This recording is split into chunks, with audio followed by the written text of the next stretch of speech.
चाय में जहर, लेकिन असली सवाल ये है इस राज को हमेशा के लिए दफनाना कौन चाहता था। एक तरफ गिन्नी अपनी सारी हदें पार करने वाली है और दूसरी तरफ अंजलि अवस्थी जिसे अब सिर्फ सच नहीं अपनी जान भी बचानी है। गिन्नी अंजलि का भेष बनाकर वही साड़ी पहनकर अभय के सामने आती है और अभय उसे अंजलि समझकर अपने दिल की सारी बातें कह देता है, यहाँ तक कि लव यू अंजलि।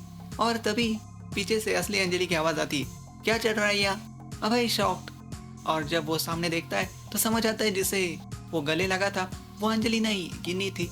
जब अभय गुस्से में गिन्नी से सवाल करता है तो गिन्नी अपनी गलती मानने के बजाय सीधे अंजलि के चरित्र पर कीचड़ उछालती है। बाहर कहते हो कुछ नहीं है और अंदर गले मिल रहे हो।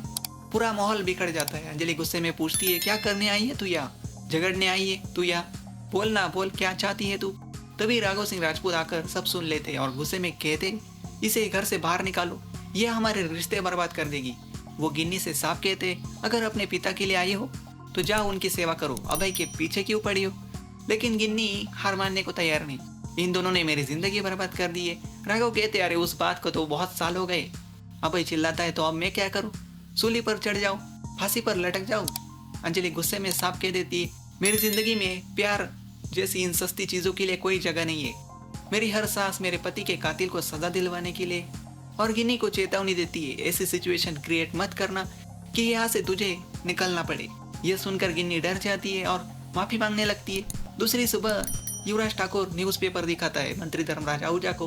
हर जगह एक ही खबर, हॉस्पिटल स्कैम एक्सपोज, मंत्री का नाम सामने, हॉस्पिटल सील होने की नौबत। अब सवाल उठता है, क्या धर्मराज आहूजा अपनी कुर्सी खो देगा। उधर गिन्नी फिर से एक खतरनाक चाल चलती है। जब चाय सर्व हो रही होती है तो वो कहती है, अंजलि की चाय मैं दे देती हूँ, और छुप कर एक इंजेक्शन से जहर में चाय मिला देती है। लेकिन किस्मत, वो इंजेक्शन प्रदीप और स्टेपनी को मिल जाता है और उससे आती है चाय पत्ती जैसी खुशबू। अंजलि तुरंत समझ जाती है कुछ तो गड़बड़ है, और जैसे ही वो अपनी चाय सूंघती है वही खुशबू। अंजलि तुरंत गिन्नी को ढूंढना शुरू करती है, लेकिन पता चलता है गिन्नी बस्ती छोड़कर भाग चुकी है। तब राघव कहते हैं, जितना मैं समझ पाया हूँ उस इंजेक्शन में जहर था और वो तुम्हें मारना चाहती थी। यह सुनकर सबके होश उड़ जाते। क्या अंजलि गिन्नी और धर्मराज दोनों को सजा दिलवा पाएगी या फिर ये खेल और भी खतरनाक होने वाला है। अगर आपको ऐसे ही लेटेस्ट अपडेट्स चाहिए तो चैनल को सब्सक्राइब करना बिल्कुल भी मत भूलिए। Atul talk channel